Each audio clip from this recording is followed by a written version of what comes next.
Assalamualaikum warahmatullahi wabarakatuh. Perkenalkan, nama saya Meza Lunar Canda Kirana dari kelas 12 IPS 5. Dan di sini saya akan membuat video mengenai ulasan tentang artikel yang berjudul Agar Anak Miskin Bisa Terus Sekolah. Ini merupakan salah satu tugas yang diberikan oleh Bu Rizka, dan ulasan yang akan saya berikan tentang artikel itu adalah memang benar bahwa dengan pendidikan kita bisa menguasai dunia, dan dengan pendidikan kita bisa memiliki kehidupan yang lebih layak dan memperbaharui jalan hidup kita. Pendidikan adalah kunci dari segala hal. Karena seperti yang kita ketahui, di negara kita saat ini banyak sekali anak-anak yang merupakan bagian dari masyarakat kelas menengah maupun kelas menengah bawah yang mempunyai permasalahan dalam kehidupan finansial ekonominya. Dan menurut saya pribadi, saya amat sangat setuju terkait penekanan bahwasanya artikel itu dimuat untuk mendorong adanya kegiatan yang mendukung usaha agar anak-anak miskin bisa terus bersekolah. Karena kemiskinan itu yang lebih parah adalah kemiskinan kultural yang terjadi karena adanya kesalahan maupun kekurangan dalam mindset yang perlu diperbaiki. Karena semuanya itu bermula dari mindset. Dan ada beberapa kata-kata dalam yang termuat di dalam artikel tersebut yang saya setujui, bahwasanya wacana terkait pendidikan gratis atau pendidikan yang tidak berbayar diberikan aksesibilitas 100% bagi para anak-anak generasi penerus bangsa. Kita tidak memandang bulu, entah itu dari kalangan sosial menengah maupun menengah ke bawah ataupun menengah ke atas. Memang pemerintah merencanakan adanya wacana sekolah gratis, di mana setiap anak itu berhak dan layak untuk mendapatkan pendidikan sesuai yang termuat dalam Undang-Undang Republik Indonesia Pasal 31. Tapi balik lagi, jujur, saya pribadi selaku pelajar merasa kecewa, dan entah saya harus mendefinisikan seperti apa lagi dengan kosakata yang baku. Tapi simpelnya saya muak. Karena saya muak dengan sistem yang ada. Dan selama 17 tahun saya hidup, 12 tahun saya menjalani pendidikan wajib, pendidikan formal yang merupakan salah satu program pemerintah, saya tidak bisa menutup mata bahwasanya saat ini mereka mentertawakan kehidupan kami. Mereka menertawakan kondisi sosial kami, kondisi di mana kami membutuhkan pendidikan, dan mereka menjadikan hal tersebut sebagai ajang bahwasanya pendidikan telah beralih fungsi, yang tadinya untuk mencerdaskan kehidupan seseorang, untuk memberikan kesempatan dan membuka peluang baru bagi seseorang, kini pendidikan dijadikan sebagai bisnis. Anda mau bukti nyatanya? Dan Anda membuka mata bahwasanya pendidikan dijadikan sebagai bisnis? Buktinya adalah bahkan dalam artikel tersebut termuat bahwasanya aliran dana BOS, bantuan pemerintah, itu kecil. Padahal, seperti yang kita ketahui, dalam rencana APBN pun, dana yang dikeluarkan untuk pendidikan itu amat sangat banyak. Tapi mana yang kita rasakan? Nyatanya, bahkan untuk fasilitas-fasilitas penunjang pendidikan pun kita dapat di sekolah apabila tiap muridnya, tiap pelajarnya itu dikenakan biaya. Lalu di mana dana bosnya? Itu bukti satu. Bukti pertama bahwasanya pendidikan dijadikan sebagai bisnis. Kita sama-sama tahu, di Indonesia bisnis yang paling laku selain bisnis agama adalah bisnis pendidikan. Apalagi angka demografi kita itu meningkat. Dan 2045, apalagi di tahun 2025 ini, kini lebih banyak Gen Z, Gen Alpha daripada Gen milenialnya. Artinya, lebih banyak orang yang butuh dan mengkonsumsi pendidikan. Dan yang kedua, bukti nyata lainnya adalah pendidikan sekolah swasta. Siapa bilang sekolah swasta itu merupakan sekolah yang motifnya itu motif sosial untuk semata-mata mencerdaskan kehidupan para pelajarnya? Memang benar, tapi bukan itu fokus utamanya. Fokus utamanya adalah untuk menjalankan bisnis. Karena seperti yang sama-sama kita ketahui, di sekolah swasta semuanya serba berbayar. Tapi yang lebih idealnya adalah setidaknya para swasta itu tidak semunafik pemerintah. Mereka dari awal bilang, mereka mengadakan pendidikan sekolah swasta memang untuk mencerdaskan kehidupan pelajarnya, memberikan kesempatan dan membuka peluang baru, membuka jendela baru. Tapi ada hal yang harus dikorbankan, ada hal yang harus dibayar untuk semua yang didapat.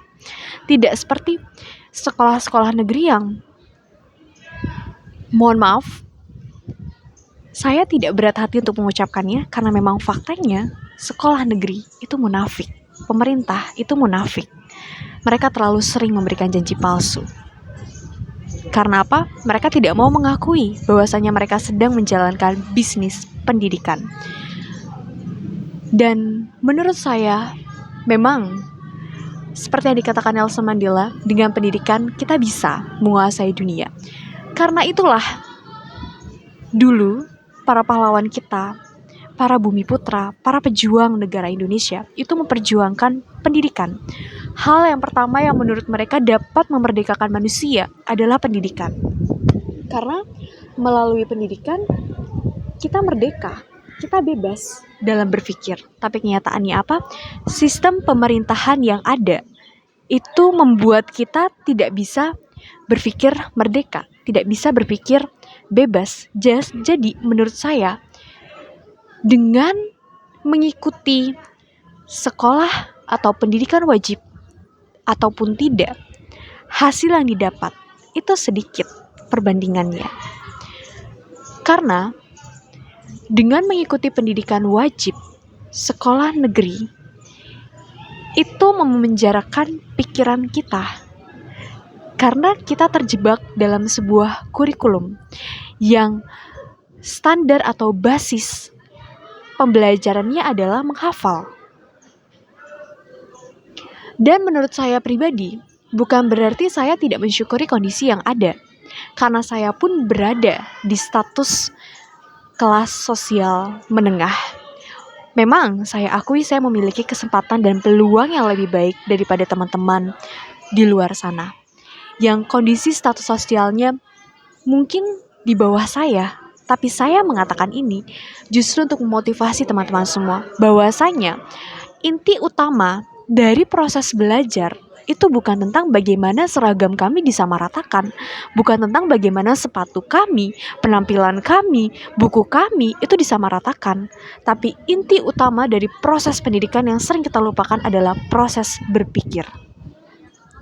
Ijazah itu bukan menandakan kita pintar, bukan menandakan kita berpikir, tapi hanya menandakan kita pernah bersekolah. Karena tidak semua anak yang bersekolah itu berpikir.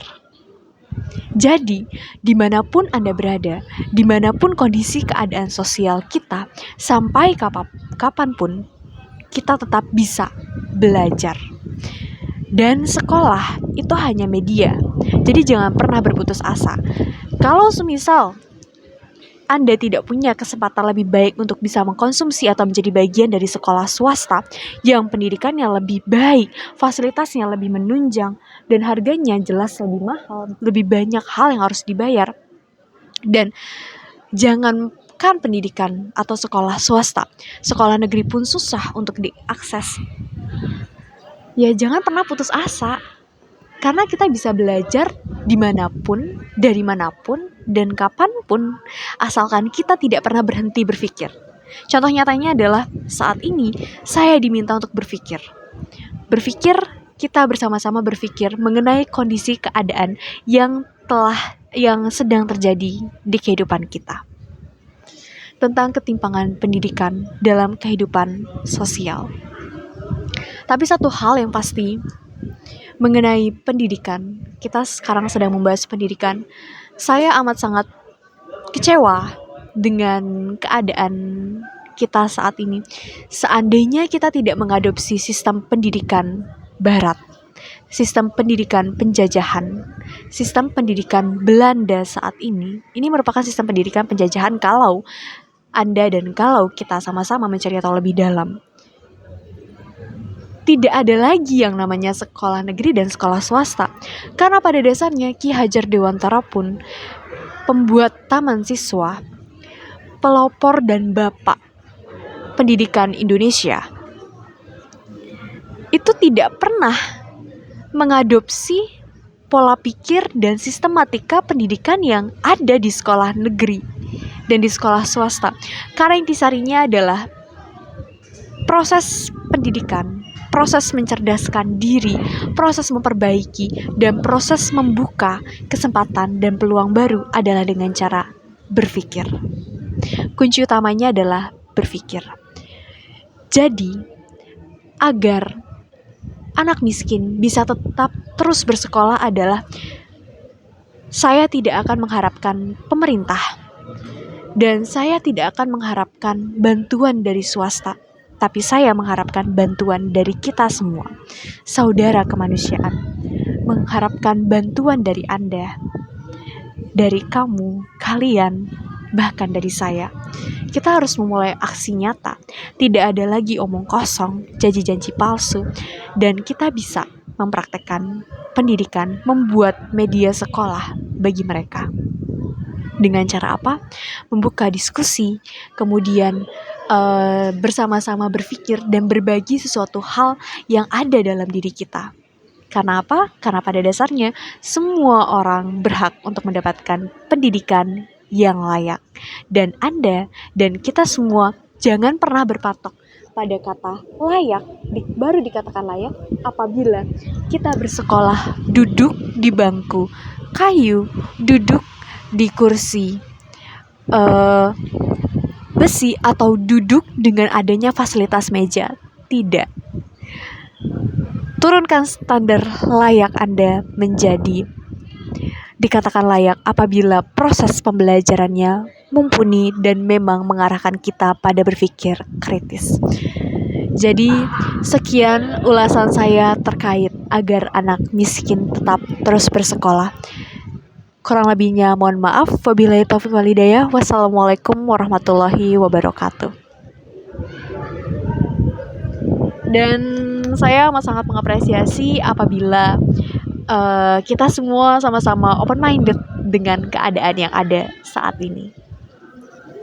Karena perubahan yang baik dimulai dari diri kita sendiri.